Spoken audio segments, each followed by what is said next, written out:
Hello and welcome everybody to Tuesday Night TerrorVision. I'm your host, Pete Daddy Dollar, aka Etep from with Hira, and I'm joined by Mrs. Co-host you. That's Trina. That's me. Happy to be here. Hope everybody's having a great night. And yeah, I'm looking forward to getting into this movie. This is a great movie. This is a fun one. I just watched this for the first time. I can't believe this has been out for 9 years. I've never seen it, and I think there's a sequel now, if I'm not mistaken. I did see that. I didn't know that until I just looked it up tonight. Yeah, I was like, oh, Krampus 2. I'm like, really? Well, I'm going to have to watch this now. Is it made by the same director? I didn't look into it. I just saw it. I just saw like a thing for it. I'm like, oh, shit. And I was kind of in the middle of stuff, and I was like, I'll come back to this, and we'll revisit it tonight, and we'll look and see what the deal is with Krampus 2, because this. Before we get started, let's say hello. Who's in the chat? Manliness, Trina of Wrestling Talk fame. That's right. Hey, Manliness. Does Angela from Sleepaway Camp qualify as a final girl? She does, because the actress was really a female, and she was a smoke show, and she's still very beautiful. She still looks amazing. So yeah, she's a fun. You know what? She should be my manager. She could be my final girl. Be like Angela from Sleepaway Camp. To be like, great. Is he woke? I'll be like, quick, take your pants off. Show him you're not.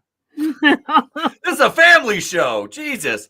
Somewhere Ron Gashman has entered the chat, and it all goes back to wrestling, Trina. It all goes back to wrestling. It always does. It's gonna get worse after I start, wrestling actual matches and shows again. I'll be like, Trina, look at this clip. Trina, look. Trina, look. You know you're gonna want to watch my entrance when I come out dancing to the fucking Friday the 13th disco theme. Like, of course. In a fucking hockey mask like that. Yes, I'm good. I'm definitely gonna support you. I'm not sure if I'm gonna wear the cowl down to the ring or not. I think that might be a cool look. You should do it. I can't wait. Like I said, God willing and the creek don't rise. I work my way up the card. I mean, I don't have to work my way up. All I have to do is say, hey, I want a title shot. I'm just kidding. But no, when I do that, Trey is going. I want him to walk me to the ring in his little hockey mask and his little wrestling with horror shirt. He especially I tell him, dude, you get to dance. He'll just be like, okay, and he'll be out there twerking. That's the kid does. He'll drop it low, like, and he's got a wagon like his mom. So I mean, he's got something to shake at least. He didn't get my ass. That's funny. It's funny. I put a video on Facebook of him. He was singing what was it, Alter Bridge tonight. He was listening to the theme, the Judgment Day's entrance music, which is actually a dope song. And he's listening to it on his headphones while he's doing homework and singing. I put it on Facebook. It was fucking adorable. Like, I sat there and record. He didn't know I was recording him. I recorded him for like 28 seconds. Finally, I start laughing. He turns, he looks. I'm like, I love you. You're so adorable. He's great. Sitting there in his creeper, head to toe Minecraft pajamas, doing his homework. Kid is awesome. Ray Finkel's my man. Yeah, it's a tuck. It's a tuck. It's the tuck rule with Ray Finkel. Either that's the worst case of hemorrhoids I've ever seen, or that's a man. God, Ace Ventura is such a good movie. But all right, so Godzillionaire is here. Godzillionaire, what's up, brother? Hail. Hey, Godzillionaire. I was already playing with the Gashman bobblehead tonight. Toy Mafia, what's going on? Toy Mafia. Toy Mafia, hail. Good to see you. Good to see you. All right. Those of you over there watching on X, welcome. Welcome, everybody. And no, I don't stream on Rumble anymore. It was futile. When I was doing like the Wednesday night show and we get political, it hit. But I don't have the energy for that. I don't. Yeah, I think Rumble is great for those kind of streams. It is. It absolutely is. See, if you shake the Gashman bobblehead, it summons me. Let's go around the house, shaking it. I get a DM from Godzillionaire. Yeah? What? You shook the Gashman, but it's like mentioning wrestling. I get angry. Up there it is right there. Angry wall of text. Shit. All right. Let's thank the paying customers. And you guys, speaking of which, Patreon, you got an upload, yesterday? And you get another one probably tomorrow. Savage Beach. We finished the Andy Sedaris Bullets, Bombs, and Babes. I just have to get my girl to voice the omnibus and all the trailers. It's 19 minutes worth of re-edited trailers, but let's thank the members and the patrons. And Sean Estep.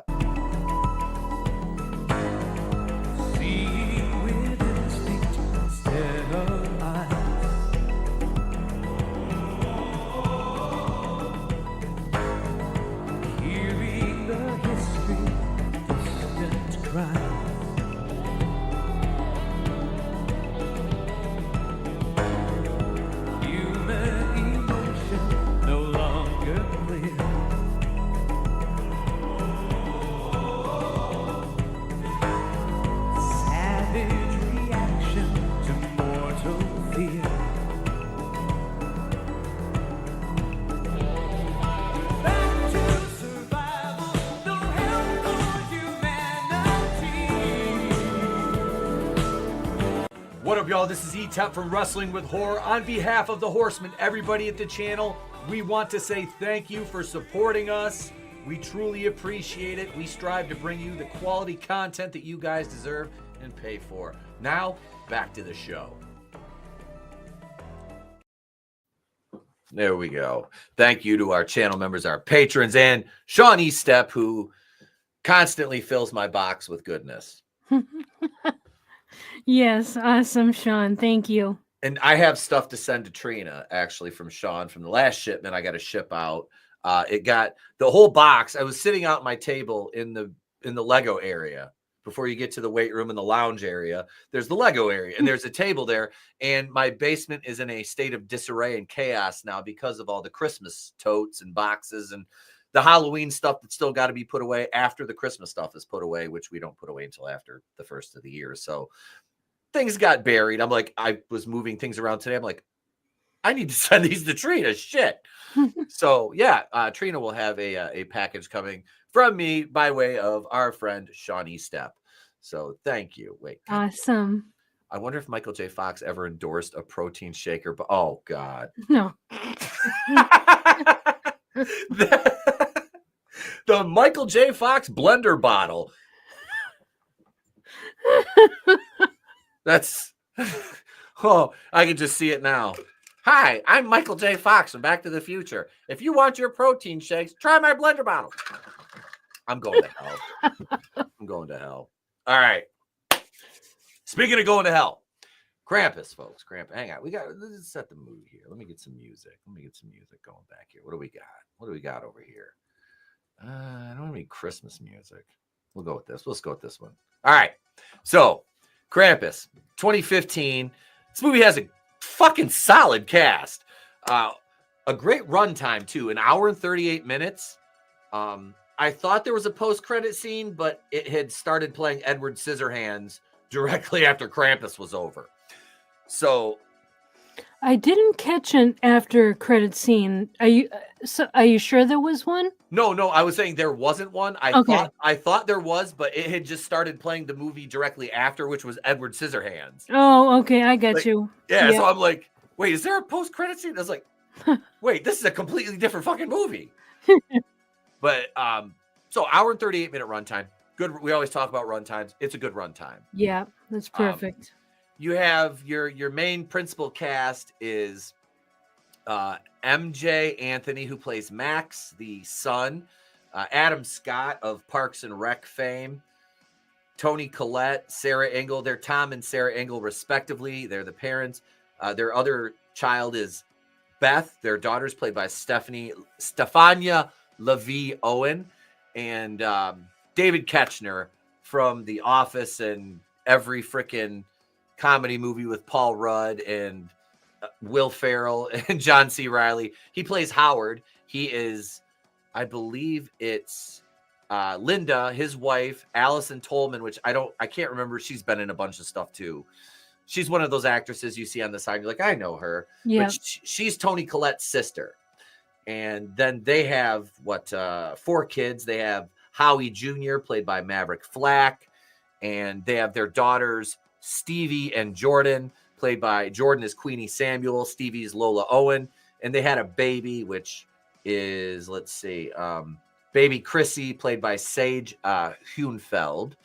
And other notables in the cast, Conchata Farrell from 2.5 Men, their maid or housekeeper as she was. She plays Aunt Dorothy.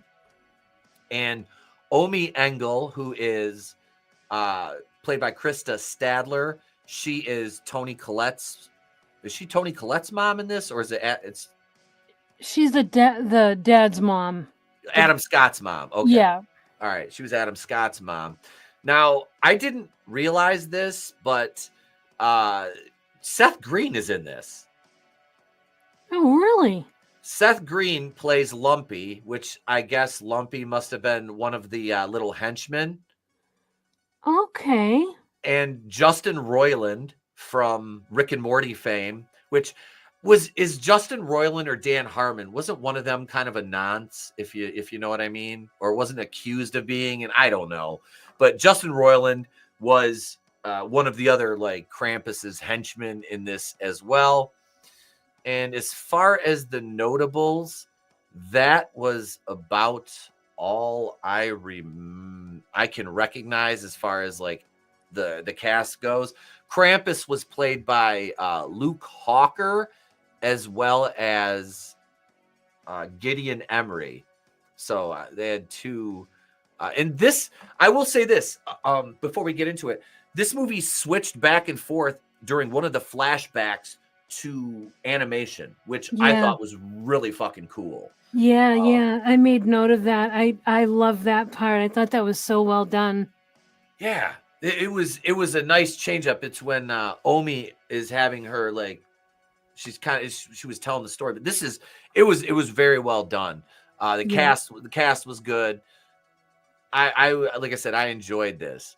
The director of this movie, Michael Dougherty, he was I don't know if you had to have picked up on, because it's the main theme of the movie, how it's about keeping the spirit of Christmas, like honoring the spirit of Christmas. Yes. And doesn't that remind you of Trick or Treat? I was just gonna say it's like the Christmas trick or treat. Yeah, well, the same director. I didn't realize he directed that one too. I didn't either. And when I was watching the movie, like I was like, this is really like the plot of this is very similar to like how Trick or Treat does. You know, you have to keep the spirit of Halloween. And I was like, I wonder. And so I looked up the director of the movie, and I was like, now I'm gonna see who directed Trick or Treat. And yep, it was the same guy. Mm-hmm. And hey, Steve, nice to see you. Thanks for stopping by. Good to see you, my friend. Good to see you. And on a sad note, at the end of the movie, it says, in love and memory of his mother, Ramona Grace Dougherty, 1928 to 2012. So that's sad. Yeah. God damn it. Manliness. Make sure you're drinking enough water or else you'll get the Krampus. You guys are awesome. So let's see. Oh, I want to talk about the cinematography too, because that is another point in this movie that it is shot beautifully. Yeah. Like very, very, very pretty. The special effects, and it looked so good. The creature effects in this there was a couple times where the jump scares got me. Mm-hmm. Like I was like, shit, you know? Yeah. I liked it. There was really nothing in this movie I didn't like. Honestly. No, same. I know that there has been some criticism on Krampus's face, but I had no problem with it at all. I thought he looked great. Yeah, it was a good design, but like I don't know what Krampus is supposed to look like, you know. But yeah, I know it's like an ancient kind of like legend, you know. But I like the look of the creature. I thought the scaling of it was fucking terrifying. It reminded me of Pumpkinhead. Yeah. Similar. Mm-hmm. We never really got like, I mean, we saw his face, but we didn't really like see it like all lit up, which I liked. Keep that. It's kind of like, was that In a Violent Nature when Homeboy takes his mask off? Yeah. It's like, guy, you shouldn't have done that. Yeah. You shouldn't have done that. Yep. So this, let's, I want one more thing I want to look at here, because I did, god dang it. No, not box.com. Jesus Christ. I don't even know what that is. Surprisingly, so as we know, this is a Christmas horror movie, but it's actually, I thought, was a wholesome movie. Yeah. Right? Yeah. Like it's different. And that other movie, so the dad, what's the dad's name, the actor? Adam Scott. Adam Scott, yeah. So he was in that movie we reviewed, where he was Little Evil. Little Evil, yeah. That was a wholesome movie as well. And but it was Yeah, so there's kind of like some parallels there, but yeah, I love this movie. I love the message in the movie, and yeah, like it's just it was surprisingly wholesome. Yeah, that's a kind of like a theme through that is it, it never it was dark, but it wasn't like too dark. Yep. You know, if that makes sense with a horror movie. Yep. Especially one based around, you know, Christmas. So no, this was it was well done. And Krampus made, now this is against a budget of $15 million. So this is in 2015. It released December 2nd, 2015. So this $15 million budget, domestic opening, $16,293,325.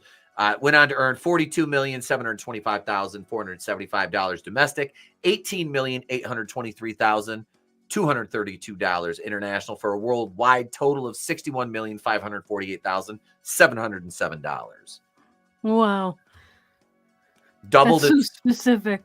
You figure if it had a $15 million budget, I remember the marketing for this. I do remember commercials for it.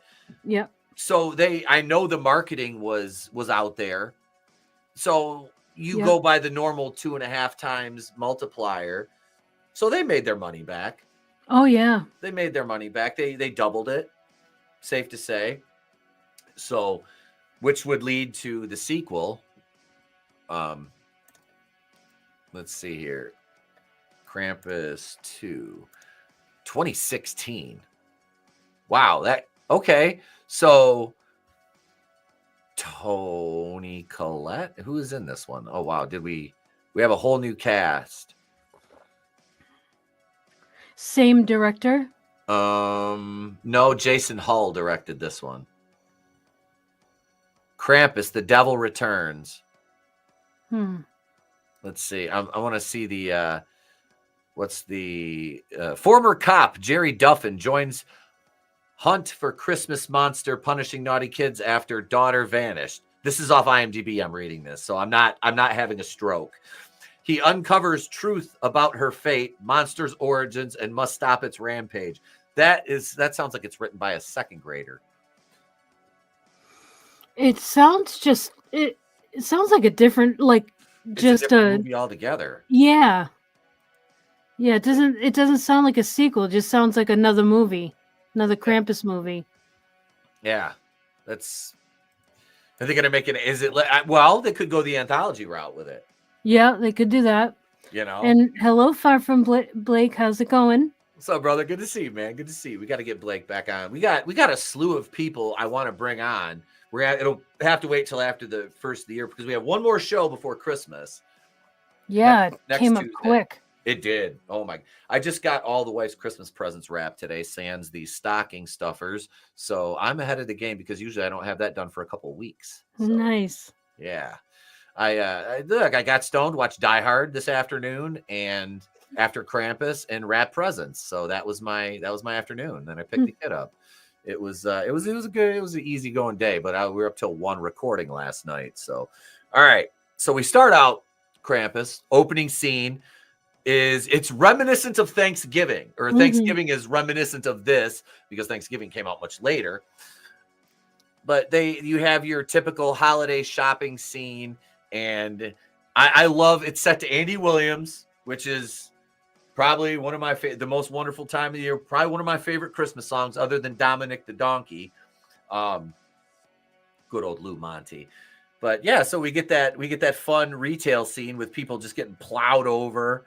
As the title card, the opening credits roll, and the parents, there's the kids are fighting on the stage, which is, I thought it was kind of funny that they're having like a Christmas pageant in a store. Yeah, that their little like play, because that's where we meet. Was it Adam Scott and his kids fighting with some other kid? They're like, they get home like, what were you thinking? He's twice your size. yeah, it was, and it also was almost like National Lampoon's Christmas, where the kid sits on Santa's lap. You know what I mean? Kind of like the same kind of setting. Yeah. Yeah, they did a good job with that opening scene. And I love the one you see somebody just getting clocked in the head with a fucking skateboard. I'm like, Oh, yeah. Jesus. And it's funny because like Black Friday used to be like that. Like Yeah. it was insane. Like Yeah. I don't really think it's like that anymore. No, because Black Friday deals last longer now. Yep. And we have the online shopping. So, yeah. Amazon. Yep. Yeah. Amazon. That's honestly most of my Christmas shopping is done on Amazon. For me, it's logistics because I live in an area that doesn't have like that many options. Like there's some, but then the prices, it's like, dude, I can go on Amazon and get this for half. Yeah. Yeah, So, exactly. Yeah. But so Adam Scott and Toni Collette's the Engels, their son Max is fighting with another boy, and we go home to the kitchen, and this looks like my kitchen when my wife is like doing her baking. There's like cookies everywhere. The whole counter is just, but Nana's out there. Omi. Yeah. Omi. I call her Nana. Omi's out there, and she's the one doing the baking, But you can see like when they pan around the house, Toni Collette, her house is like the Aunt Dorothy makes the comment later. She says it's like Martha Stewart threw up in here. Yeah, it's very picturesque. It's like, yeah, it's like she found that in a Better Homes and Gardens magazine.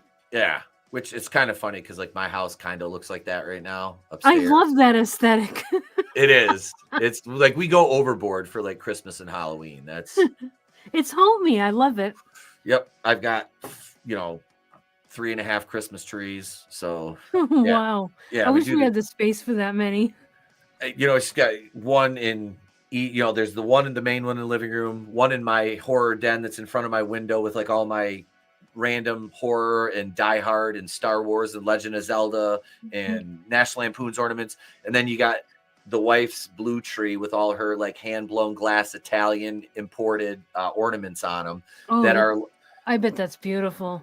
I'll send you a picture. These things, these glass bulbs are like this big and they're clear. And Mr. Beans broke one of them.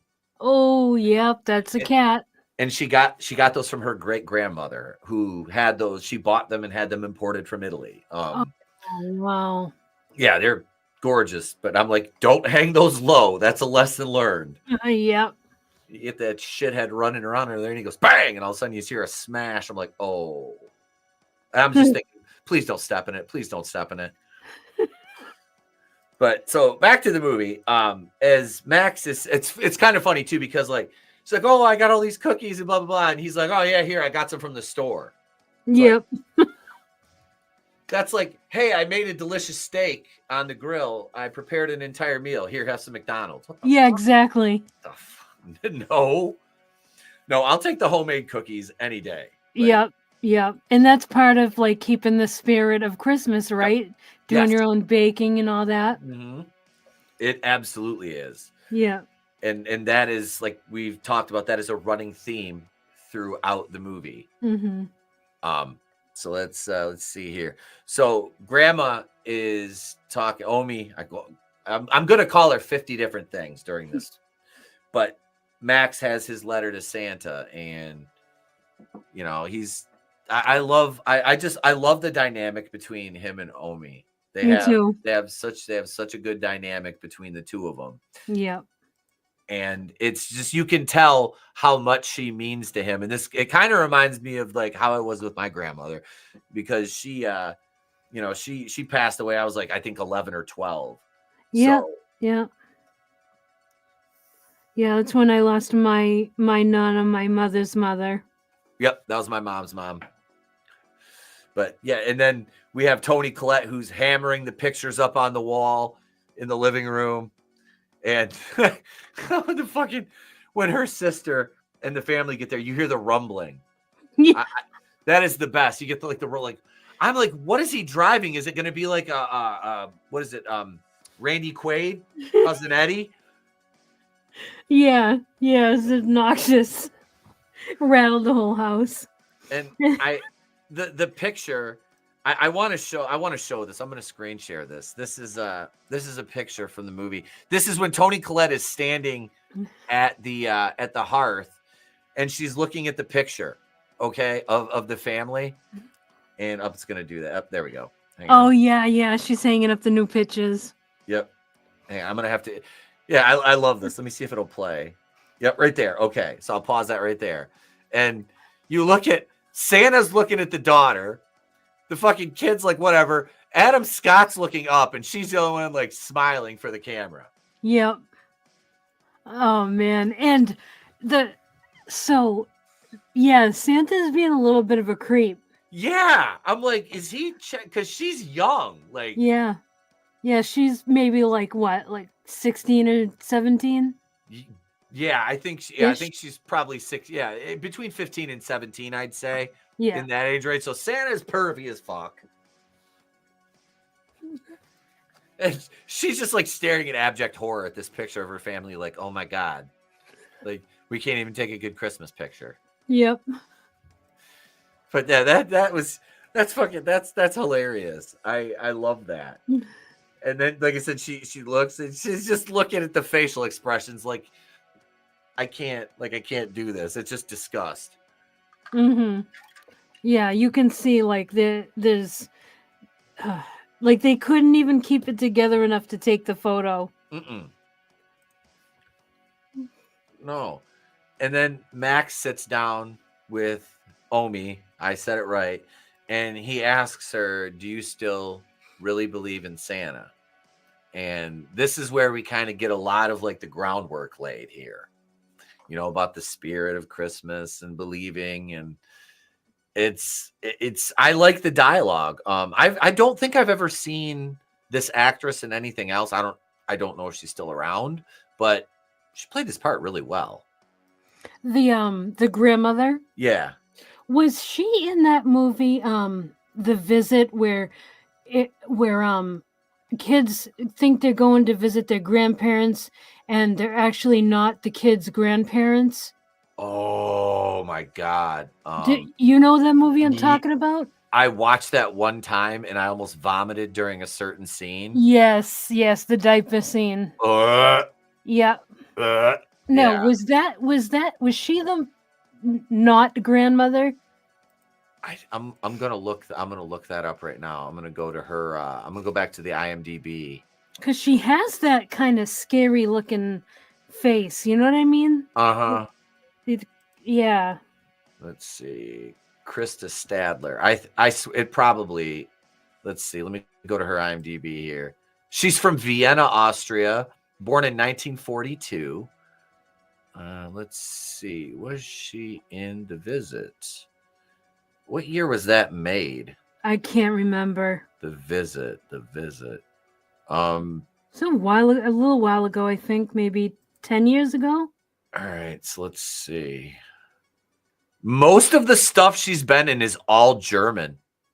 Oh, that makes sense. It's all German except for like Mobbing and Krampus. Oh, okay. Everything is, well, Vienna Blood, Sascher, University, Der Beste, Papa der Welt, Denstein and Schwarz Pro Bono was sonst. Yeah, I don't speak Deutsch, so yeah. Frankly, I'm getting uncomfortable even reading it. Okay, so it probably wasn't her in The Visit then. No, she's not listed for that one. But she says Saint Nicholas. She also believes Saint Nicholas is what you make of him when she's discussing her belief with Max. And yeah, the line is that to believe in him is to believe in the true spirit of the holiday. Okay, yep. So right there. And this is leading to when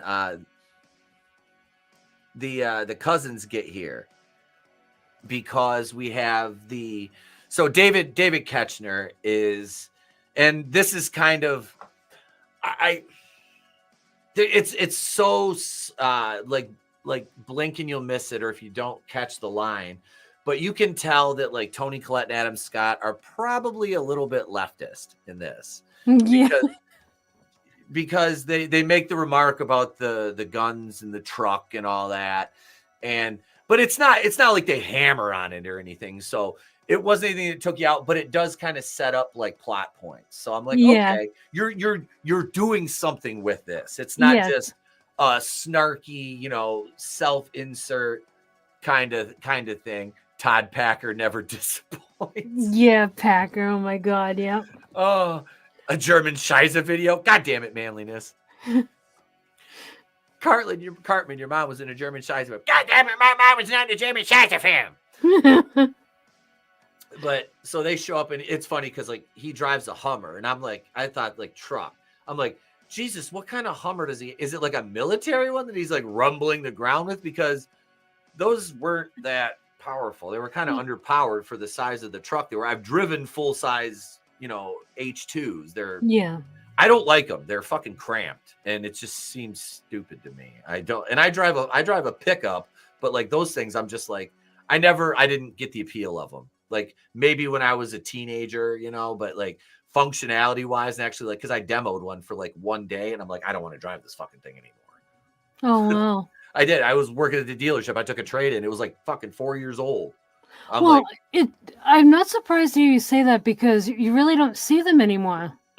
No, I just watched a video by a YouTube channel, bigger channel called Company Man, and he does a lot of like brands and things that have like financial issues, the rise and fall of, and things like that. And Hummer was one of the ones he recently did. And yeah, they stopped production of them years ago. Was that because customers just weren't interested in them? The sales were just flatlined. Yeah. Yep.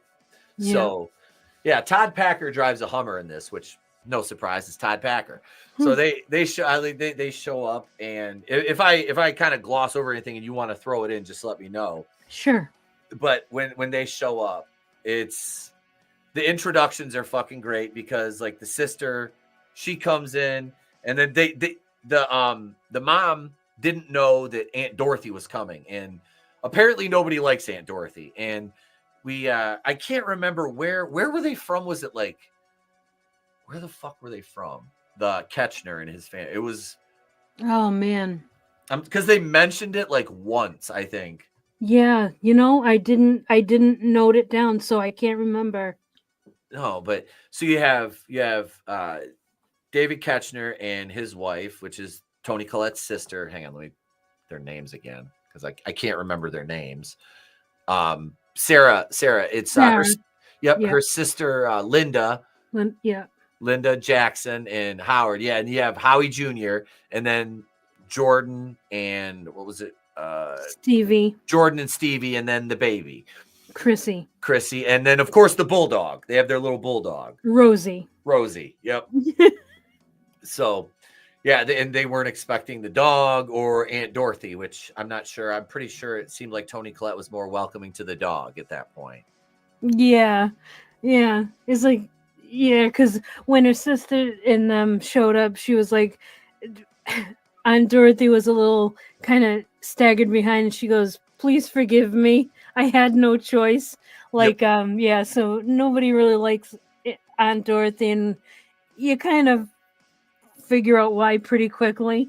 Oh yeah, she essentially plays the same character she did in 2.5 Men. Okay, I've never seen that show. I watched that show for years until Ashton Kutcher took Charlie Sheen's spot on there. Mm-hmm. I was like, at that point, it was just like, I used to dig that. I really liked it just for what's her name that played Conchata Ferrell. I liked her. She was like the best part of that show, her and Charlie Sheen. But Max is sitting there writing his letter to Santa when the house starts rumbling, when the clan shows up, and they kind of have like they show briefly as I'm looking at it right now. They show the letter, what it says, which we find out later on. You know what it says in full, and everybody's like, "Oh," because they're kind of making fun of them. Yeah. Yeah. The girls that were kind of dressed as boys, I mean, their names are Jordan and Stevie. And they were picking on him because he wrote a letter to Santa, and they just pick on him in general, like calling him Maxi Pad and stuff like that. So yeah, like they don't get along very well. You can tell they're not close. No. No, and then Howie Jr. like barely talks. The kid doesn't change his facial expression. Yep. Yeah, that's right. Yeah, he's like, Max is like, hi, and all this, and Howie's just staring there with like his open mouth. Yeah. And hello, Adega. Hey, Adega. Howie's on the spectrum a little bit. But yeah, it's odd. Yeah, he's an odd cat. Yeah. Oh, they're from Pennsylvania because Sarah. She says they're mad because the Steelers lost. That's right. And they're both on the wrestling team. Yes, because Howard Senior wanted boys. Yep. They joke about that. Kind of joking, kind of not joking. Yeah. Here's just so you guys, if you haven't seen these yet, here's Howie's face right here. Yeah, and he's just staring. He doesn't say anything. He's just looking at Max talk. Like Max is being a good kid, like being like, hi, and how are you, and all this stuff. Like they're cousins. Yep. And so Howie's just staring at him like, This is how it was when my mom's brother's kids would come around. Like, because I wasn't close with any of them. Like her sister, my mom's sister, like her 3 kids and me and my sisters were very close, all of us. And we hung out all the time. We would spend Christmases together when we were younger as a family. But like my mom's brother, it was never like that. So that's when we'd have these interactions. It wasn't obviously this dramatized, but it was kind of like that. It was awkward. And I'm not going to lie, they were a little bit whiskey tango. So it was like, one of those things. Yeah. But did I even play the Krampus title card? No, I don't think we did. Oh, shit. Here it is. I recorded it. Let me play it.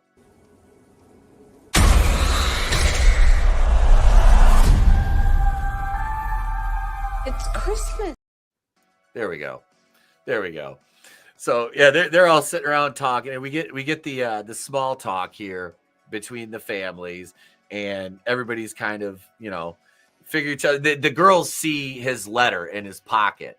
That's when they're kind of like, okay, we're gonna fucking bust this kid's balls. And even Beth, the sister, says something to Howie, and he's not changing. She just goes up to her room, and then he just walks the fuck away.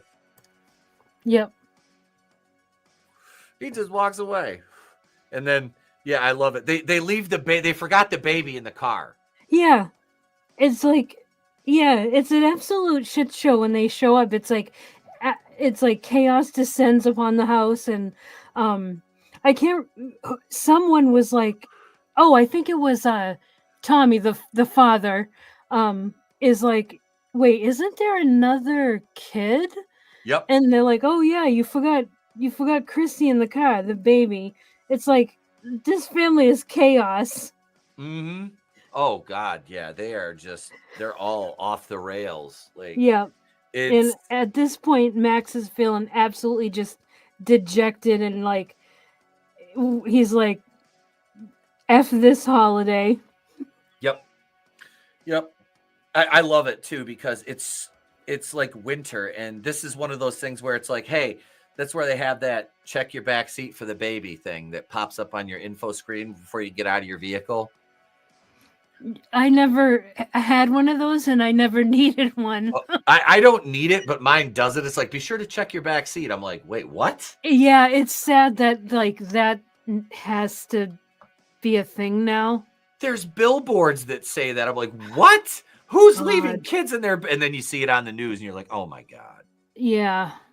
How? I know. How? I don't know. That's one I don't understand that one. Yeah, Tree Rock. This is a good movie. You should check it out. Yeah. And then I love it. David Koechner's just like, yeah, just set that. He's got the kids' playpen. He's gonna just set that up wherever you want. It's like, what? Yeah. Hey, why don't you set it up? It's your kid. They're very imposing. Oh my God, they are. They're those like house guests you dread having over, and then Howie's just sitting there drinking out of a fucking 2-liter at the table. Yep. The kid, it reminded me of Talladega Nights. Oh my God. I'm all hopped up on Mountain Dew, Chip. I'm gonna fuck you up. It's just like who? I don't know. It's just who does that? And then they finally sit down to have dinner, and Howard Sr. is like ribbing Tommy about being in the Eagle Scouts. Yeah. And basically like they just antagonize each other, and then Dorothy is like complaining about the food, like criticizing everything, and she's like, and who doesn't make a ham for Christmas? What are you now, a Jew? Yeah. I was like, oy vey. I was like, what the heck? And then Stevie and Jordan are like conspiring, and they start tormenting Max, and then they grab his letter to Santa, and they start like reading it at the dinner table. It's just like, yeah, it's chaos. And then a fight breaks out between Stevie and they're like twins, Stevie and Jordan, and then Max. They start fighting, and so that gets broken up. And then in the kitchen, Sarah's, I can't remember what Sarah's doing in there, but Aunt Dorothy comes in, and she's just starts insulting Sarah again about like her cooking and all this stuff. And Sarah's like, well, if next time maybe we can go to your trailer and have Christmas dinner or something like that. Yeah, she's like, you can make macaroni and cheese and hot dogs. Yes. And what's up, Tommy? Good to see you. Hey, Tommy. Yeah. So yeah, Aunt Dorothy is not pleasant. No, the food's hitting the floor. The dog's eating it. Yeah. I think it was the baby putting the food on the floor? Yeah. Yep. The baby was throwing the food on the floor. And so when they start reading Max's letter, there's some stuff in it that is actually heavy hitting. So he wishes things weren't so hard for Uncle Howard and Aunt Linda. Mm-hmm. And then another thing that he wishes for is that his mom and dad can fall in love again. Yep. And that was heavy. That was heavy for a dinner, them to read at the dinner. Very. Yeah. I'm like, damn. Like, because they kind of like slowed up after a minute. They're like, oh shit, like this is heavy. Like this isn't just some lighthearted letter to Santa Claus. No, this is like a Dear Diary type thing. Uh-huh.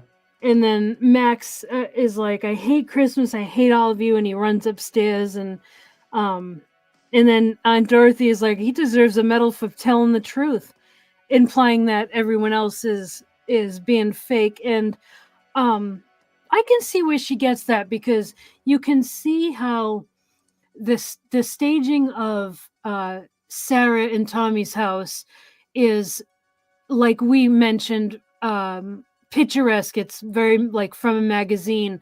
Yep. It's showy.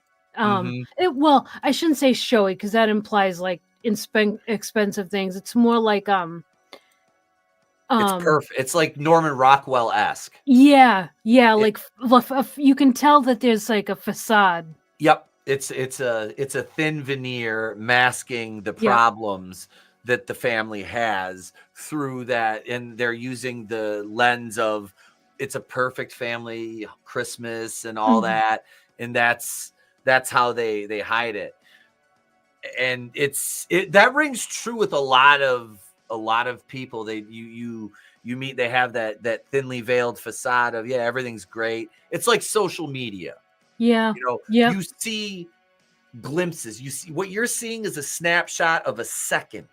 And people will correlate that with, their life must be so great. And it's like, yeah, but all you're seeing is like this much of an infinite span of time that exists. And, that moment is perfect, but the ensuing time may not be, the events, precipitating that moment, it was just like one happy moment.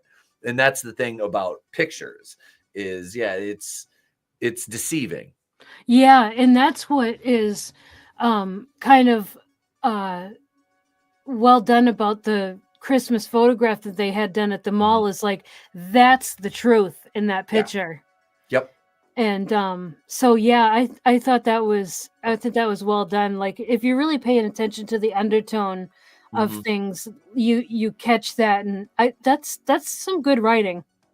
It is for a kind of off the wall, horror comedy. Yep. It is. It's extremely good writing for that circumstance.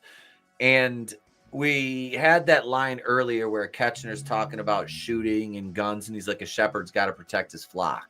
Yes. Which comes into play later on. Yep. So Max has thrown his letter out the window, ripped it up, and it blows up into the clouds. And then we see the snow start to fall, and they had that great shot of the storm coming over top of the house and the clouds kind of enveloping the sky. Again, very, very cool effect that they used for that. And it's very foreboding. Yeah. It just sets up, and the rest of the movie from this part on out, I mean, you have like that overarching sense of dread. Yes. That kind of rolls through the rest of the film, which is very cool. And, this neighborhood is kind of like a bustling suburban neighborhood. I don't know if this is supposed to be, I imagine this is the East Coast somewhere, because the cousins were in Pennsylvania and they drove quite a ways to get there. So I was thinking, like, I don't know. I immediately thought like Massachusetts, maybe. Yeah, it's weird because they said at one point that we don't have bears here, and I was like, where in the country would there not be bears? Yeah. And all this snow as well, and I couldn't put a place like that together in my mind. So no, not with nothing like that. Yeah. It's because if you've got any kind of woods or forest, I'm sure you have some kind of bears, or you know what I mean? Yeah, especially if you also have like you've got snow and stuff. You're gonna. So I don't know where it would be, except for maybe closer to a coast. Yeah. That's kind of what I was thinking. Yeah. And we see like the snowmen start to appear in the yard, these creepy fucking snowmen, which Max notices. And that was kind of cool, because these things, they kind of multiply as we go on. Yeah. And they just get progressively worse. The power goes out in the house, which I'm kind of shocked with this kind of house that they don't have like a backup generator. I know. And I think actually Tommy, the father, did say, too bad I didn't, or something about like not having a backup generator. So it's kind of like answering the audience's question, like, wouldn't you have a backup generator? So he kind of answers that, like, no, we don't have one. You kind of like a meta moment type thing. Yeah, that was it was nice to like clear that up, though. It's like you would think in a house like that you'd have one. Yeah. And I love it. David Koechner, he goes to the fridge, and Toni Collette's standing there, and he's like, what are we gonna do for food? And she's like, there's plenty of leftovers, Howard. And he's like, beer it is. Yeah, I know. Like that. Yeah. Like yep, this is the kind of guy we're dealing with here. You know, it's like he is cousin Eddie. He is so cantankerous. Mm-hmm. And yeah, so yeah, that's really cool. And I like how when the next day happened, like there's an advent calendar that Max Mm-hmm. has been doing all month, and that this next day, like after we see the storm coming, and then it's the next day, and it's December 23rd. So Yep. we're tracking the days through this movie, and that's when we also he's like looking out the window and he sees that snowman, which was an awesome snowman. Mm-hmm. And he's like, Mom, there's a snowman in the yard. And she's like, yeah, that's pretty normal. And he's like, but who built it? And then they discuss how all the neighbors are out of town, but there is a set of neighbors that don't talk to them because of something that Max did at some point. Yep. And then a delivery guy shows up. DHL. Good delivery. for you. Bad for them. And there's some boxes, and Beth and Howard answer the door. Not Beth, I'm sorry. Linda and Howard answer the door. And this is fun. It's a funny part. So he has them sign, and there's a sack of present there, and Howard goes, how come all the rich people get all the free shit? And she goes, I don't know, Democrats probably. I just, like, that made me laugh. It was just funny. I don't know. It did. I'm like, did he just? Okay, so they said that. All right. Yeah. Yeah, he just takes the bag inside and kind of sets it aside there. And I think it ends up later. It ends up in the attic. Yeah. Yeah. Because... And then the boyfriend wants to... I mean, I'm sorry, not the boyfriend. The daughter, she wants to go check on her boyfriend. Derek, yeah. Because teenagers, I mean, come on. So they're like, okay, you have an hour. You have to be back in an hour because the lights off in the whole neighborhood. Mm-hmm. Lights, no lights, power, nothing. They can't get anything on the radio. It's like they're cut off from the world. And we find out about that later. But yeah. So she leaves, and Omi is making hot chocolate, and Max says that she's making hot chocolate because hot chocolate makes everything better. Yep. So then day turns to night, and then we hear like thudding. Well, the daughter is okay. So we see the daughter walking through, like going down to Derek's house, and day turns to night like pretty quickly, and we hear a thudding noise, and then we see a monster on a roof, on one of the house roofs, and we don't see we do see like the horns, but we don't get a close up of it or anything at this point. But she screams, she starts running, and the monster is following her, but he's running across roofs, like parallel to her. Mm-hmm. And then she runs up to like that delivery truck guy, like the delivery truck was in the road. She goes up to it and finds him frozen to death in it.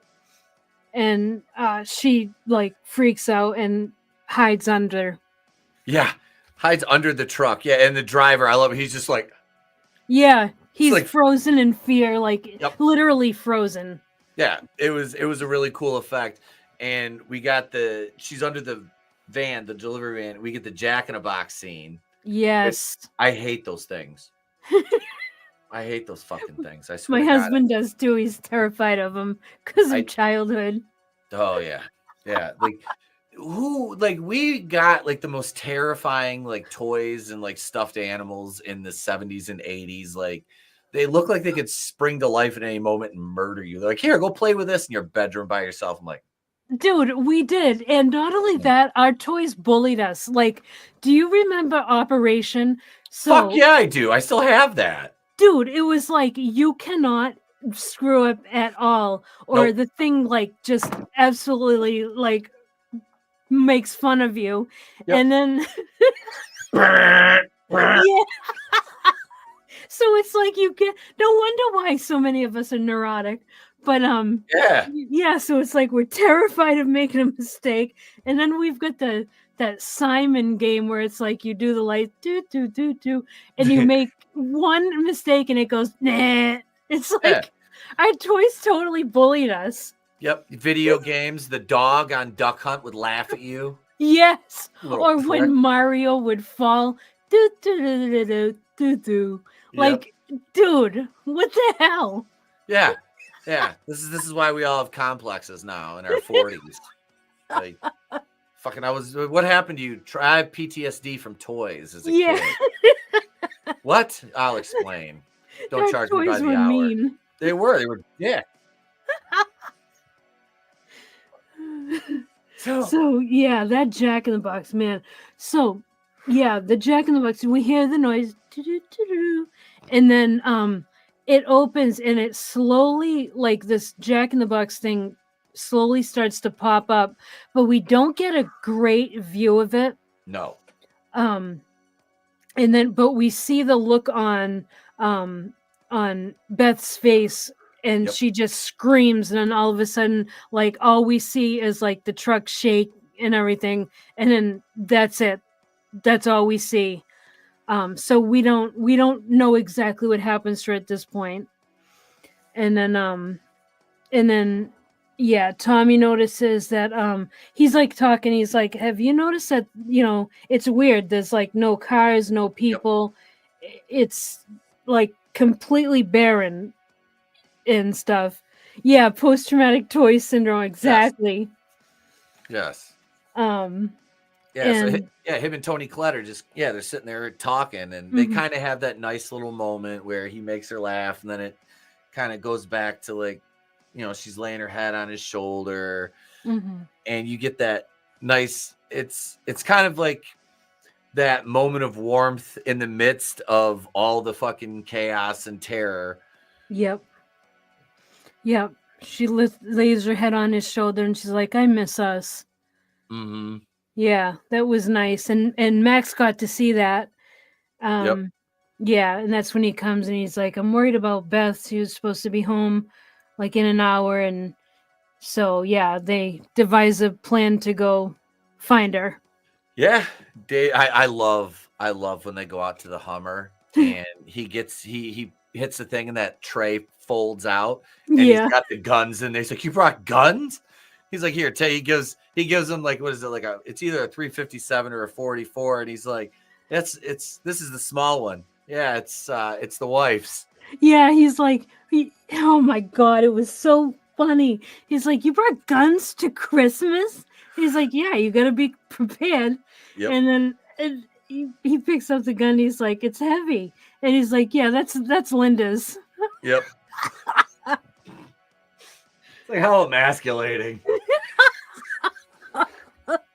It was funny as hell. Oh, absolutely. Adam Scott plays that like extremely well, Yeah, this was such a well-acted movie. It really was. Everybody was great in their roles. Yeah, it was really good. Omi tells him, "You got to keep the fire burning. Yeah, keep it burning hot." Yeah, it's just the snowstorm they're walking through. Like I said, it looks great. Yeah, it really does. It's just such an aesthetically like pleasing movie. Yeah, I really such a well done movie. And then I love when they get into to Howard's truck and you can see like it's the blizzards going on and how he's like, "Global warming my ass," and I paused the movie. I was cracking up laughing because my husband and I watched it together, and I was like, dude, they have right wingers down to a T, because we have all said that in the winter when it's like a blizzard out. We have all said that. Especially living where I live. It's like, oh my God, like, where's this fucking global warming you speak of? Which is Which is funny because we had 8 inches of snow the other day and now it's all gone and there's green grass again. Yep. I'm like, I'm going to go golfing. Fuck this. But yeah, they find the plow truck on the road and there's like presents on it and the keys are in the ignition. There's presents on the seat. And he's like, oh, the guy must have got thrown clear through the windshield. And he's like, no, that glass is broken inwards. It's like something grabbed him. Mm-hmm. And it looks great because everything's all frosted over because of like the snowstorm. And yeah, that's when they really examine the glass. Yep. And Howard kind of has that moment of realization like, oh shit, like there's something out here, you know, because they're looking around at all the houses and there's like no sign of anybody anywhere. Yep. At all. And yeah, the gun scene's fantastic. So they're out looking, they're going out through the snow looking for Beth, and we go back to the house.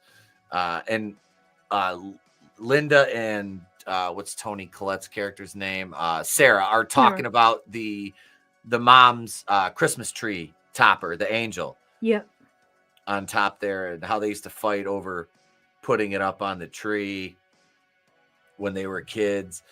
And, you know, she's got the little ornament with the two of them on there as kids. She's like, you kept everything. Yeah, this was a nice moment because, yeah, Linda's like, yeah, Linda said you kept everything, and Sarah's like, it just feels like what Mom would have done. Mm. Yeah, I loved that.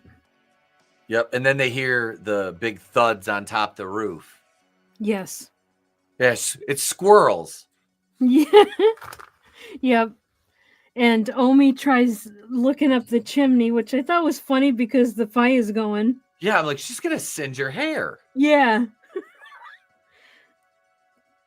Yeah, but you can tell throughout everything that's going on, they keep on kind of panning over to Omi, and you can kind of tell like Omi knows something. Omi knows more than she's letting on, because she's pretty much not talking at all. No, her dialogue is used very sparingly. Yeah, when she does talk, it's impactful. Yes. Which is excellent because you're not wasting time with meaningless dialogue with her. Yes. You know, when she says something, it's like you got to listen because she knows what she's talking about. And that's so true for older people. Yep. It's good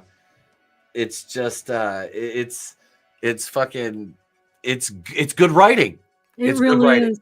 Yeah, it really is. And Howard and what's his name? Adam Scott's character, Tom, they go to I think it's the boyfriend's house. Yep. And there's one of the gingerbread men is like run through on the refrigerator with a big ass kitchen knife. Looks like Michael Myers pinned him up. Yes. And Howard's like, what the fuck? Yeah, he goes, some demented son of a bitch had to do this. Like, yeah. It's funny. Yep. Tom finds the picture of Derek and Beth on the floor. Yep. And the fireplace is all busted to shit. Like something massive came down at these. Like he's looking at the crack leading all the way down from the ceiling to like the hearth.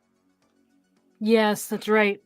I'm like, I've had to repair fireplaces before in my houses. That's expensive. Oof. I had two chimneys on my old house, and they were both like falling apart, so I'd have them capped again. And yeah, it was expensive. And then they find the hoof prints, and he's like, "What the hell is that?" And he's like, "Elk." He's like, "Goat." And he's like, "Why would a goat be walking upright?" Tommy says that. Yeah. Then you can see him kind of getting watched. It looks like they show that perspective. It's almost like Michael Myers' view, like from the outside. Yep. Killer cam. Yep. That killer POV shot. And this is where they go, out through the snow, and they're trudging through that. You can see how deep it's getting, and then David Koechner gets pulled away. Yeah, because they hear Beth scream, so they run towards towards the door. Yep. And yeah, Howard gets grabbed. Yep. Dragged into the... he dragged under the snow by. It's like a big ass like snake, which was really cool. Yeah. Because they didn't show it. All you saw, it was like the monster in the trash compactor in Star Wars. Yeah, that's true. That's you know, you just saw like a glance of where it was going. You know, they showed a little bit of it and stuff, but they left it to the imagination, which was budget, but you know, it worked. It worked. So Howard gets up and his legs like fucked up. What up, memes of destruction? Good to see you. Hey, memes. Good to see you. Been a minute since I seen that name in the chat. Good to see you. Good to see you. And then his Hummer is just destroyed. It's on fire. It's wrecked. And they're like, oh shit. So now they have to walk back to the house, which why they didn't take the plow truck at this point is beyond me. But we go back to the house and what's her name? Sarah's getting ready to go out looking for him. That's when they come in and you see David Koechner's leg is pretty tore up, you know. But he's still got his shotgun at least. Yep. He's still got his shotgun. And everybody's pretty rightfully freaked out about this. And you see, it's like, oh, it looks like something bit you. But yeah, this was the start of like your big. So we've lost the daughter at this point. Yeah. And yeah, they're all kind of sitting around. Omi has that scene with Max in the kitchen. And when they're trying to they bandage Howard's leg up. But they got candles. They got candles going in the house. And yeah, I think Adam Scott asked him so how much ammo do you have? Yeah. Yeah. And was this one? There's a little bit of chaos coming through when they come in, and Linda decides to like take the kids to go watch a movie because one of them brought a tablet that still had some battery. So they're watching which old movie was that? Was it Frosty, or it was one of those old Christmas movies like it was a Rankin Bass one. Yeah. Mm-hmm. It was awesome. And so they were doing that, and then Tommy's boarding up the windows. Yes. And this is when because Tommy is like helping Howard and everything, and Howard is like, thanks for saving me, and he apologized for always thinking he was spineless and all that. And so that was a good moment. They kind of had a bonding moment there.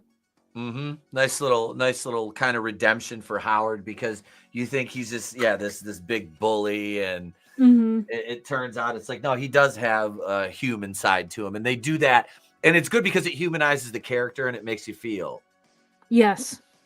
It's easy to have one-dimensional cardboard cutouts for characters with no development other than they're like an archetype, but you think that's what it's going to be with, Howard, but you get more.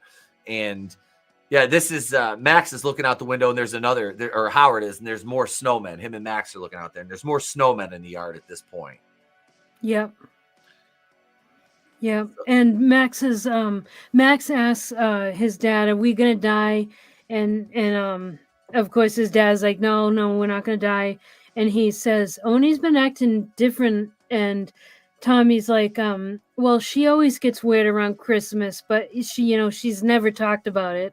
Yep. And that's actually like that's not a throwaway line. Like, we find out more about that in a bit. And then Howard and Tommy decide to sleep in shifts. Howard's gonna stay up first. Yeah. And Howard says again, because he likes to say this, well, a shepherd has to protect his flock. Well, they actually both end up falling asleep. Yep. And they let the fire go out. Yeah, they all fall asleep. And the movie that they were watching on the tablet is ending. The battery is dying, and it's Silent Night is playing, and everybody is sleeping at this point. And the fire starts to go out. Yep. Yeah. Fire goes out. Tablet dies. And then that's when we hear noises upstairs and kind of like giggling type noises. Which is eerie. Yeah. This is very eerie, but it works so well because the room is completely dark. Like you have a few candles going. It's dark, and you see like that they pan. I love this. They pan down to the fireplace all slow, and you see the embers like just getting ready to go out. Yep. Again, showing like Max when he's laying there breathing, and you can see his breath because it's so cold in the house. And then you see that hook come down the fucking chimney. Oh my God, yes. And the little punk ass gingerbread man on it. Yes. It's like it's like they knew how to lure Howie Jr. Yep. Because Howie Jr. wakes up and goes over to it, and he sees the gingerbread man on it, and he decides to like grab it, pulls the chain down further like towards him, and takes a bite of the cookie. Yeah, but the cookie comes to life, and this reminded me of Shrek. Yep. Yep. That's exactly where I went with it. I was like, oh my God, it's Shrek. Yeah. And the gingerbread cookies actually end up being funny in this movie.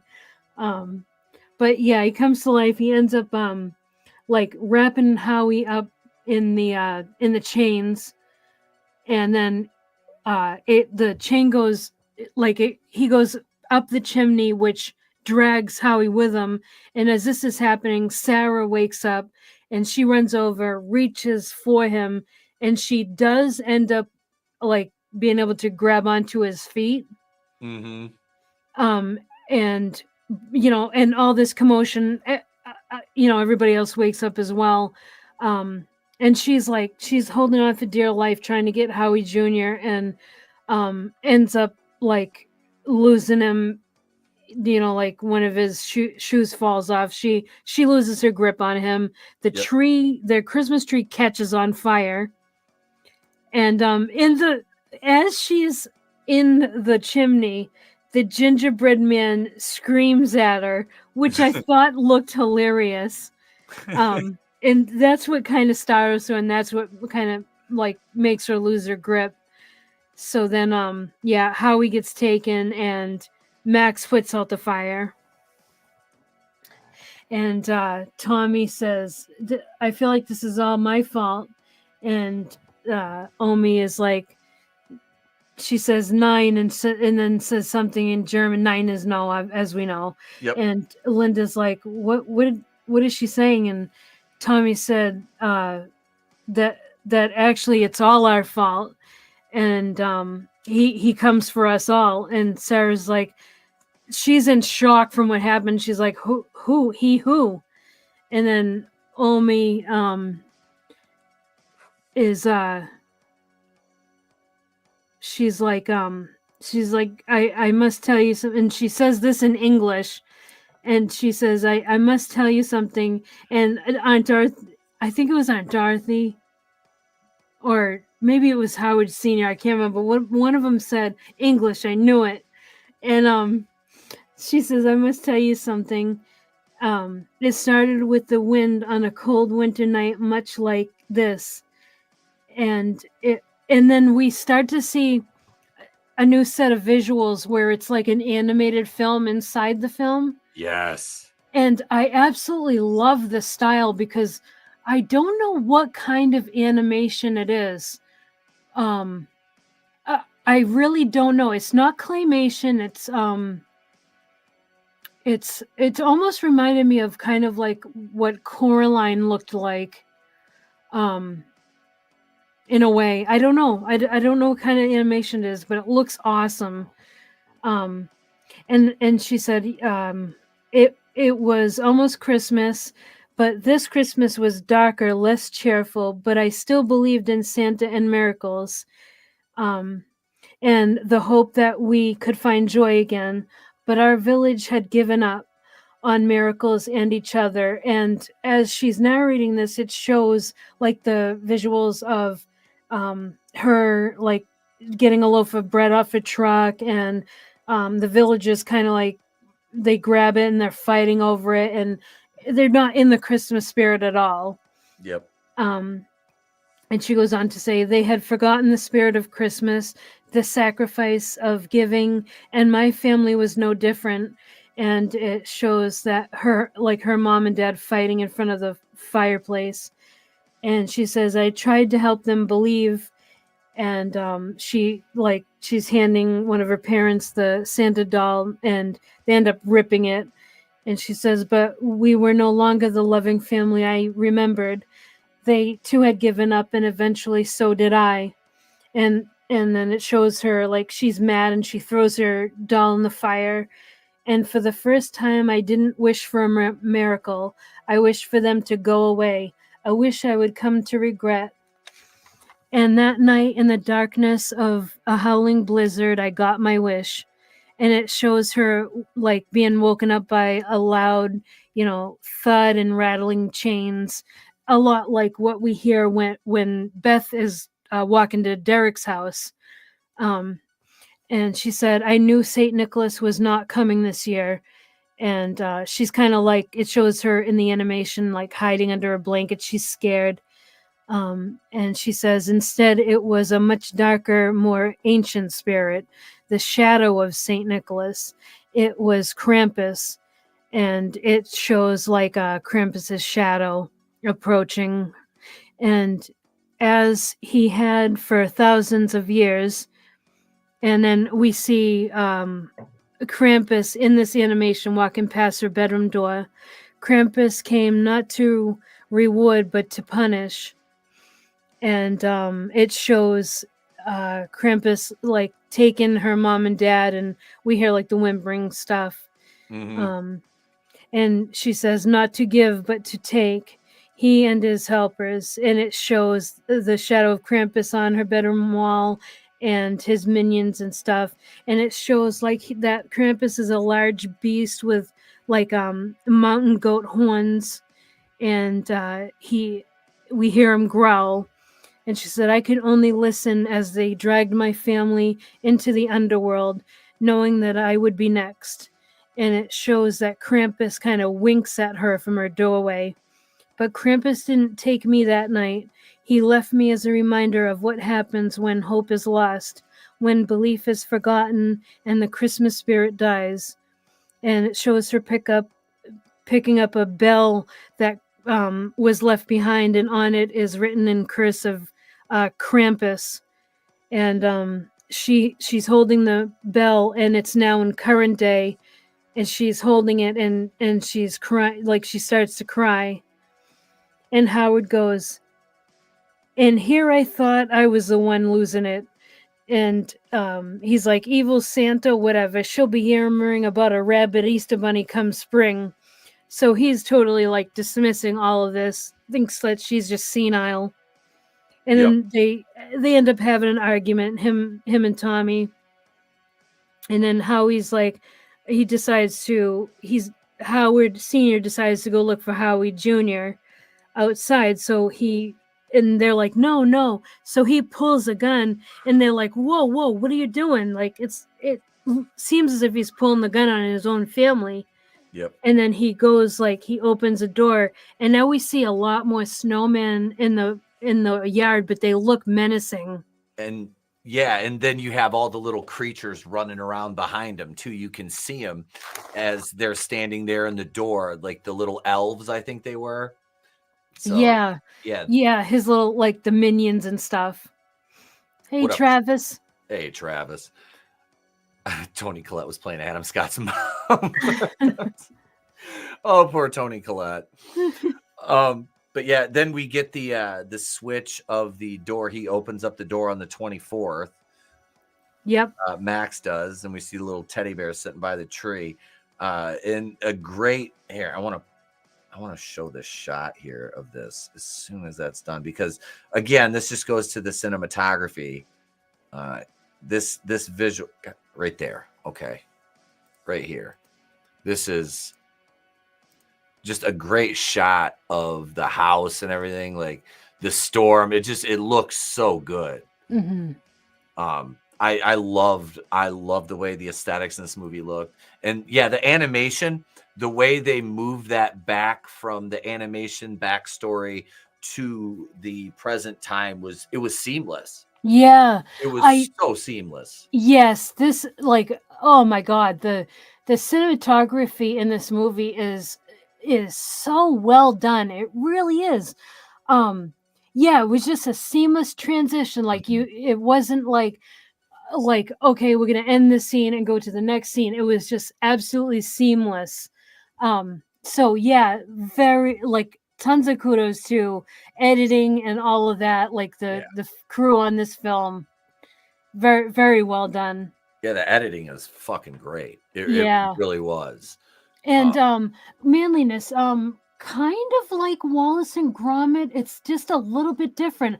I really don't know what to compare it to. It's just different. It's kind of shadowy, and Is it kind of like Nightmare Before Christmas animation, that style? it's kind of like that. Yeah. It's just awesome. It's so awesome looking.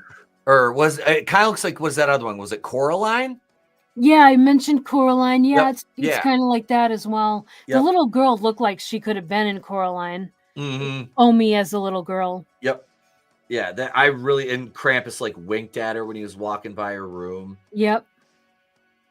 That was awesome. The story within this story, like, that was, yeah, and like that's the example, like I was saying, like Omi doesn't talk, but when she does, it's like she had a lot to say. So now we know that this monster thing that's hunting them is Krampus. Mm-hmm. So that was the big expose of the movie. Yep. She was telling you this is who it is. This is what's causing all this, and this is the why, because the spirit of Christmas has been abandoned. Mm-hmm. Yep. And and now it's Christmas Eve, and then Jordan and Stevie asked, but what if you're like good all year and then you put the milk and cookies out? And Omi says, and she says it in German, but it gets translated by Max. She says, well, it's not what you do, it's what you believe and what you've given up in here. And she motions to her heart. So it's really like, she's really saying, like, it's about it's not just about like going through the motions. It's about what you believe. It's what's in your heart. And I just love that as the moral of the story. I really do. Yeah, it's impactful from a storytelling perspective, and it really it's a good message in a holiday movie. So we go to Tommy's in the kitchen. He's got a layout of the town, and he's trying to like plot an escape route. Yep. Because they're like, well, we'll go to the mall, and if that's closed, we'll go. I think it was the sheriff's department. Yeah. They're gonna go to the plow, bring it back home, and then, they're gonna plow the road so that they can go to first the mall because it doubles as an emergency shelter. Yep. And then they have backup plans. So now they've got the mission. Yeah, so they've got to try to execute that. And Sarah, not Sarah, but the sister Linda, she's up in the attic. She's like, I'll rewrap these gifts, and that doesn't go off too well, because we have that bag up there that was on the porch, that very odd one, and these are very oddly wrapped packages, which she notices. She's like, what the hell is this? Yeah, and they look old and yep. And she opens the one, and then Toni Colette shows up there and brings her back down. And then they're gonna go over the escape plan, which they're doing, and then these boxes just start to shake upstairs. You see them all like it's vibrating the whole house. Yep. because, well, you know who's showing up. And the girls have to go upstairs and go to the bathroom, Jordan and Stevie, and they run afoul because they hear Beth up in the attic. They think Yes. they do anyway. Yeah. So they're like, Beth, where have you been? She's like, come up here and I'll show you. Yep. And then the adults hear the scream. So Toni Colette's got the axe, and they go up there. They got to go up to the attic now. They go upstairs, and Omi's still with Max and Aunt Dorothy and the baby.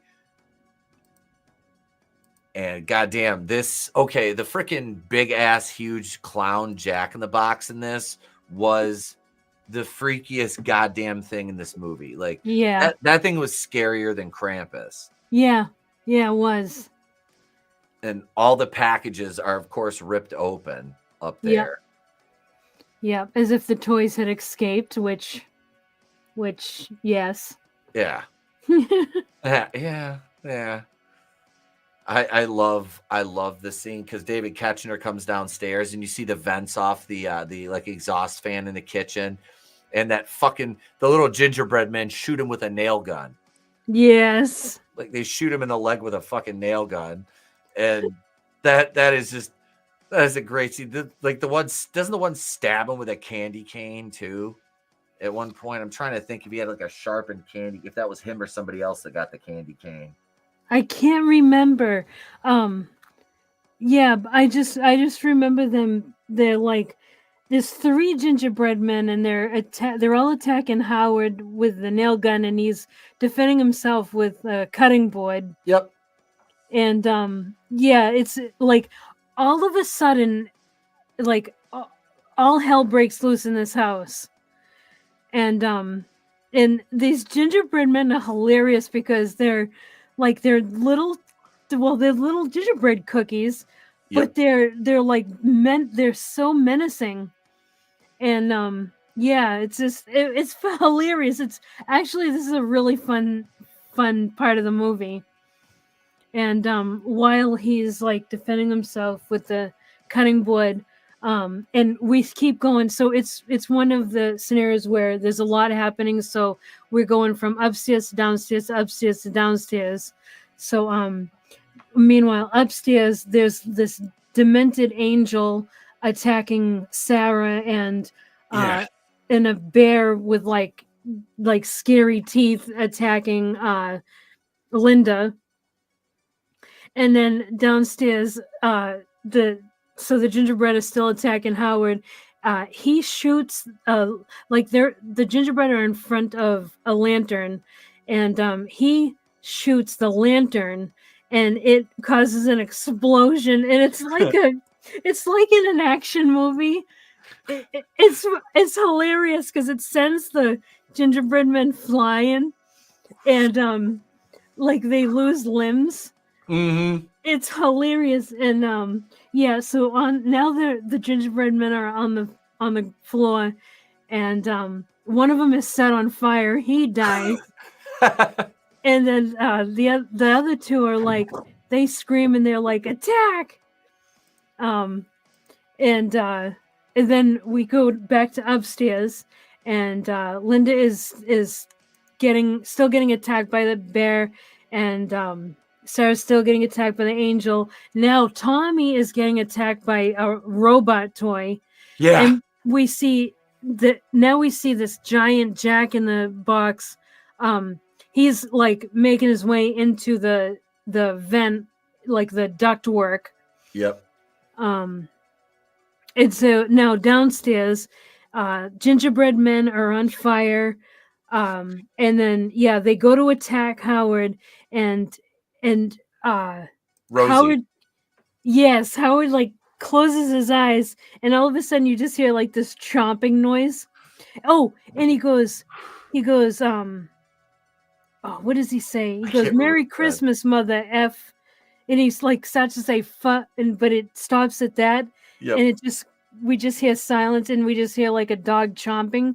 The dog got the gingerbread man in midair and like ate him. It was awesome. It was a great scene. It really was. It didn't really destroy the tension of the other scene either.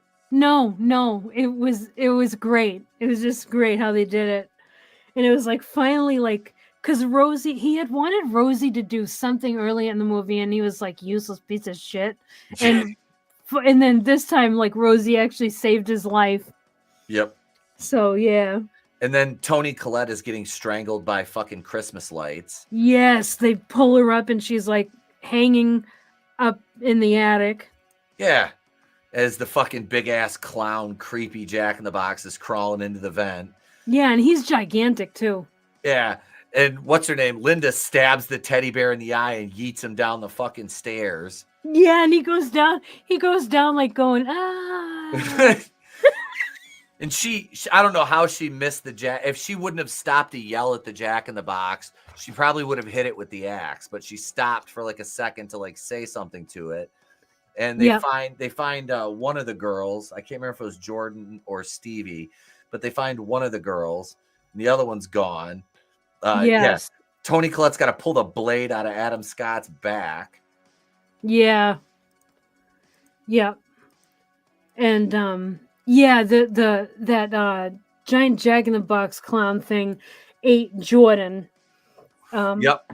Yeah, and she sees Linda sees Stevie on the floor, and yeah, that distracts her.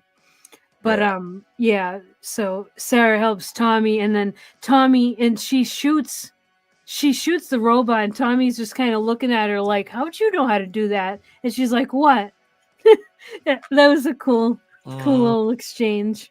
Yep. And then the Jack in the Box is going through the vent, and you can see it cracking the floor, and they send the dog in after it. Yes. Oh my God, that was so stupid. Yeah, poor dog. You saw it eat a kid.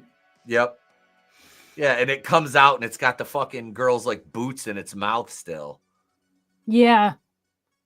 Yep. It's like swallowing and shit. It was weird. And then the doll attacks David Koechner again. Yes. Fucking Aunt Dorothy shoots the bear.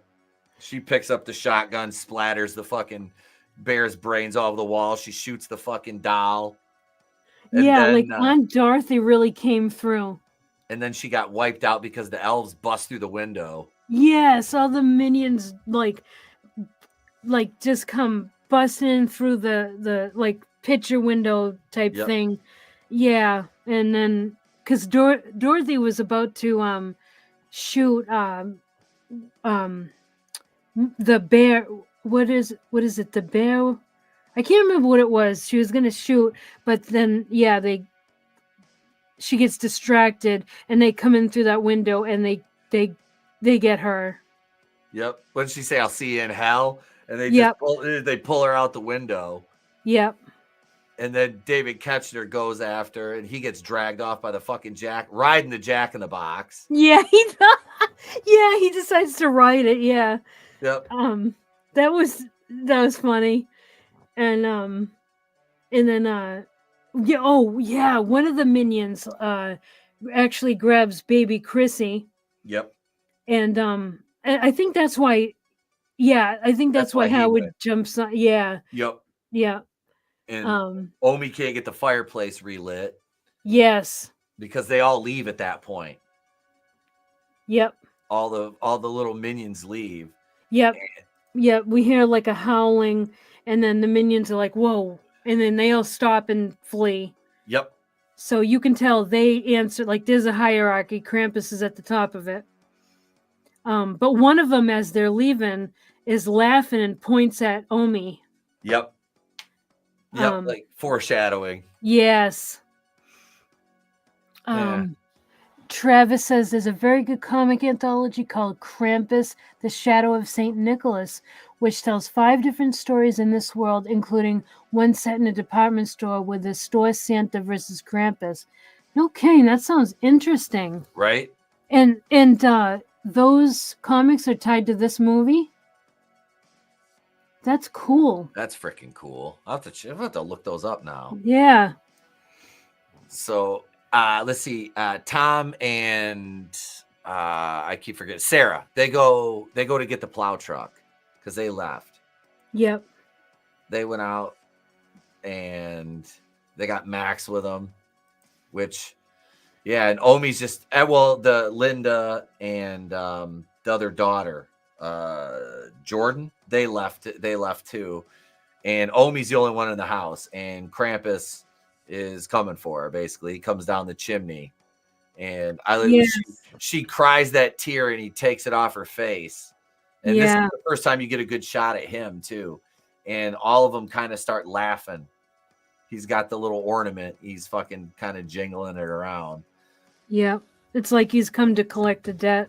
Yep. And he opens his bag, and then all the toys you see him kind of lunge at her, and then, that's her end. Yep. And the rest of our cast, they're, again, trudging through the fucking snow, trying to get to that plow truck, and the big snow snake comes back. Yep. Which he's Adam Scott shooting at it till he runs out of bullets, or he hits it and it fucking goes away again. Yep.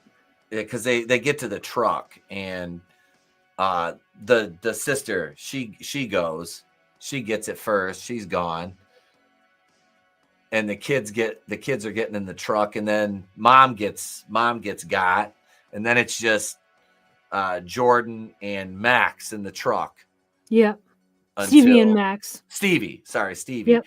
Until she gets pulled out the window because they bust the passenger side window out and just rip her right out of there. Yep. One of the little evil bastards. And Max hits the one with, I think it's like a tire iron or something, and he knocks him down with the door. Yep. And then the thing gets sucked down into the snow, like the snow snake took the little minion, didn't even care. It's just okay, whatever. You fell down. And this is where Max faces off with Krampus, and he drops the little bulb in front of him, the bell. Yeah, he drops that bell wrapped in the note that Max, that we saw Max, Max had thrown that letter out the window, and the wind kind of carried it off. Yeah, he ripped it up and threw it out the window too. Yeah. And so in pieces, it kind of just goes off in the wind, and then we see Krampus drops it onto the ground, and it's the bell wrapped in his ripped up letter, and he and it's the same bell that Omi had, and he hears Omi's voice. He left me as a reminder of when hope is lost, when belief is forgotten, and the Christmas spirit dies. And then it fades, and then we see Max kind of walk up on this this kind of it's not really a festival. I don't know what you would call it. It's like Krampus's satanic altar. Yeah. It's weird, and we hear Stevie screaming, help me, and everything, and Max yells, hey, asshole. And so everybody looks over at him, and he's like, I take my wish back, I take it all back, give me back my family. And he throws the bell at him, and then all of a sudden a portal opened, this huge portal opens in the ground, which reminded me of Little Evil. And yes, again, another Little Evil callback. Yeah. And that they're about to throw Stevie in, and Max was like, let it go. And he's like, please, I know you can fix this. Give them back. Take me instead. And then Krampus takes his tail like he did to Omi, and then they all just start laughing at him, and then Krampus drops Stevie in the hole. Yep. And then he grabs Max, and he's hanging him over the portal, and Max is like, I'm sorry, I just wanted Christmas to be like it used to be. And then Krampus drops him in as well. Mm-hmm. Yeah, you get a good shot of Krampus's eyes too. Yeah, they're creepy. Very, very. It reminds me of my ex. He does the same thing with the tear too, with his nail. Yeah, just like he did with Omi. Yep. And then as he's going through like this whole, we kind of see like we see like this bright light type thing, and then we see Max wake up and it's a bright new day in his bedroom, and it's on his advent calendar, it's December 25th. Mm-hmm. And everybody is downstairs, the whole family, everybody, and everything looks great. And he says, "You're all alive." And Aunt Dorothy goes, "Barely. I haven't felt this hungover since the Pope died." And so Dorothy is still the same. And he walks over to his mom and dad, sits in between them, and he says, "I must have had a bad dream." And they start handing out presents and everything, and Omi has made hot chocolate and is passing it, around. And she says, "Merry Christmas, Max." And then Max gets a present. It's a little box, and he opens it, and we see inside is a bell written, and it has Krampus written on it in cursive. And the tone of the movie changes, and Mom is looking down to like he's in between Mom and Dad, and Mom is looking down at the gift, and she has kind of like this concerned look on her face, and everybody starts to remember everything. And yeah, it's like, yeah, this is a great scene. And then he hears, we hear his own, like his voice from before. He says, "I just wanted Christmas to be like it used to be." And you see it on all their faces, like they all remember everything that happened. Yep. And then the song "You Better Watch Out, You Better Not Cry" is playing. And we see a clawed hand. It's Krampus's hand, and he puts a snow globe down, and inside it is their house inside the snow globe. And he puts that on a shelf, and as the camera pans, we can see that he has tons of these snow globes. And then it ends with like the minions pop up on the screen, and they're laughing, and that's it. Yep. That's the end. That's And- it.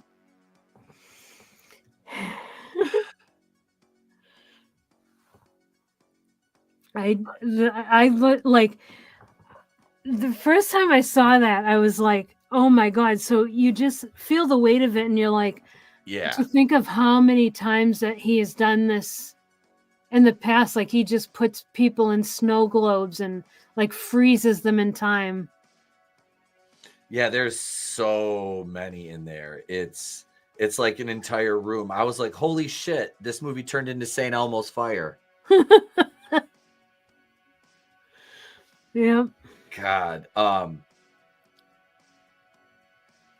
So yeah, this it you thought you got, god damn it. Oh, what's wrong with my fucking camera? You thought you got this happy ending, and it's totally a swerve. It was like that button hook in the last minute, and it really worked. I like the ending. I like that. Like I said, I like that St. Elmo's Fire vibe to it.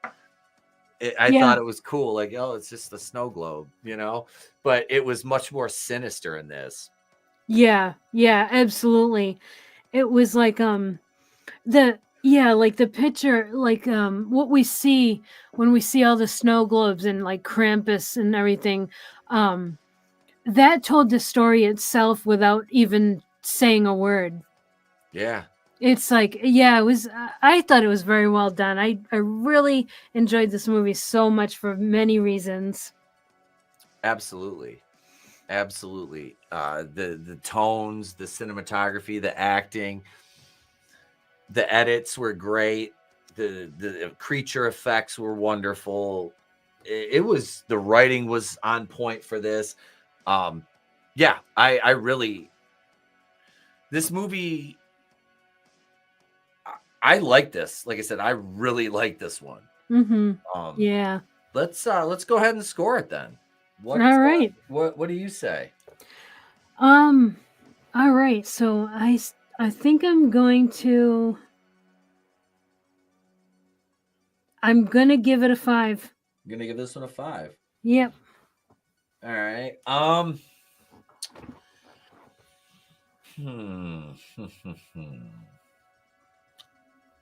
I can't disagree. I really can't. There was no point in this movie where it imposed upon itself. It had a fantastic runtime, and for all the reasons I mentioned before, I have no problem giving this one a 5.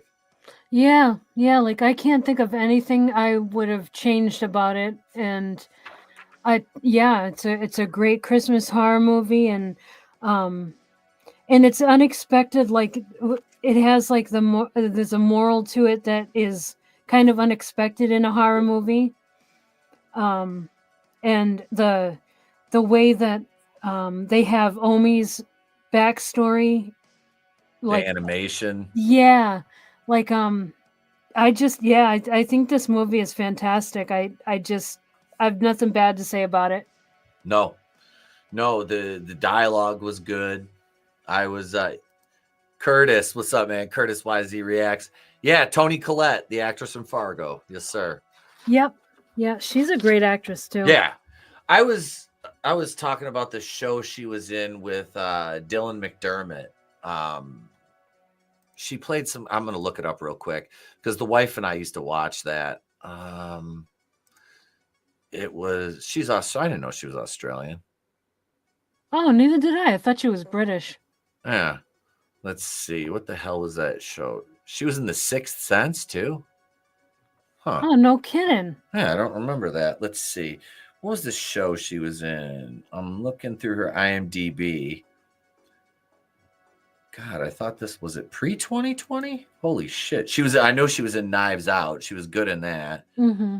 The fuck was that show called? It was on CBS.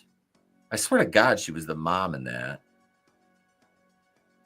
Hostages. Jesus Christ, that was 2013 and 2014. Yeah, Hostages with her and Dylan McDermott on CBS. What'd they do? 15 episodes? Yeah, that was a good show. Mm. Yeah, I'll have to check that out. Tate Donovan was her husband in it. She was a doctor. That's what it was. It was a good show though. I remember watching that with the wife, but yeah, this was a good movie. This was fun. And we're both our Christmas horror movies. We've given them both 5 out of 5 so far. Yeah. Yeah. I have an idea for next week that I'll run by you off air. Yeah. Just a way to kind of put a bow on the Christmas season here on Tuesday Night TerrorVision, because like I said, next Tuesday will be our last show of before Christmas. Yeah, last show of the month. Yep. Oh my God. So after next Tuesday, the following Tuesday is New Year's Eve. Yep. Yeah, Jesus. Comes up fast. Wow, God. did that fly by? Yeah, I don't even have New Year's Eve plans. This is where my life is at this point. I never do. I don't anymore. It's like if we have people over or something, that's Yeah. But I don't go out to the bars anymore. That's for sure. That shipped and sailed a long time ago. Yeah. Like 15 years ago. Yeah. But no, I don't know. I think we did something last year before New Year's Eve. Like we did something around like 6 o'clock or something. So I'm not saying we're doing Tuesday Night TerrorVision next on New Year's Eve, but maybe earlier in the day I'll have something for you guys. What do you got coming up the rest of the week, Trina? Okay, so tomorrow I'll be doing, Vinny and I will be reviewing the TV show Hannibal season 1. We'll be doing episodes 2 and 3. And that will be at 8 p.m. Eastern on my channel Real Horror. And then Thursday at 8:30 p.m. Eastern is Collectible Past on Tommy and the Guinea Pig Collective's channel. And And then Sunday, on Vinnie's channel, we've been we started reviewing Arcane, the animated series. We did episodes 1, 2, and 3 on Sunday night, and we're going to be. Oh, you know what? I don't know which episodes we'll be doing on this coming Sunday, but yeah, we'll be doing that on Sunday at we start at 8:30, and yeah, that's about it. And thank you all for joining us, and anyone catching the replay, thank you as well. Absolutely. Tomorrow night for us here on the channel, I'll be at wrestling camp from around 6 to 8 tomorrow evening. I think we are going to do something afterwards, though, depending on how I feel. You'll get that These People Are Fucking Happy cast tomorrow for channel members, and those will start going over on Patreon. We put one up there the other day. Savage Beach commentary, Patreon exclusive commentary for Savage Beach, because we have a public one out there, but I wanted to do one for Patreon too, just because I love Andy Sedaris. So that'll be uploaded tomorrow over on the channel, and I promise you guys, before the end of the year, I will have Halloween Resurrection done. I know I've drugged my feet on this. It was supposed to be done the first week in November, but life happens. That's why we haven't released any videos. We've just been live streaming. So, yeah. But thank you, everybody, for tuning in. We appreciate you. Manliness and Motivation, Curtis YZ Reacts, Travis Mitchell, Tree Rock Creations, of course, Tommy and the Guinea Pig Collective, The Memes of Destruction. Let's see. Adega Outlaw was here as well. Let's see who else we had. Godzillionaire. Steeg Kenobi was here. Thank you, Steeg. Toy Mafia. Fallon. I didn't even see Fallon earlier. What's up, girl? Fallon Reacts. Or Fallon Retrowave Music now. Okay. Sorry about that, Fallon. Apologies. Didn't see you, but thank you, everybody. We appreciate you guys and gals and channel members and patrons and everybody else that helps make the show possible. And if it wasn't for you guys in the chat, we'd just be sitting here talking into the void. So thank you. We will catch you guys tomorrow. I'm Etep for Trina from Wrestling with Horrors, Tuesday night TerrorVision. Have a great day, a pleasant tomorrow. We'll catch you on the next one. Remember, it's always better to burn out than fade away. Have a good night, everybody.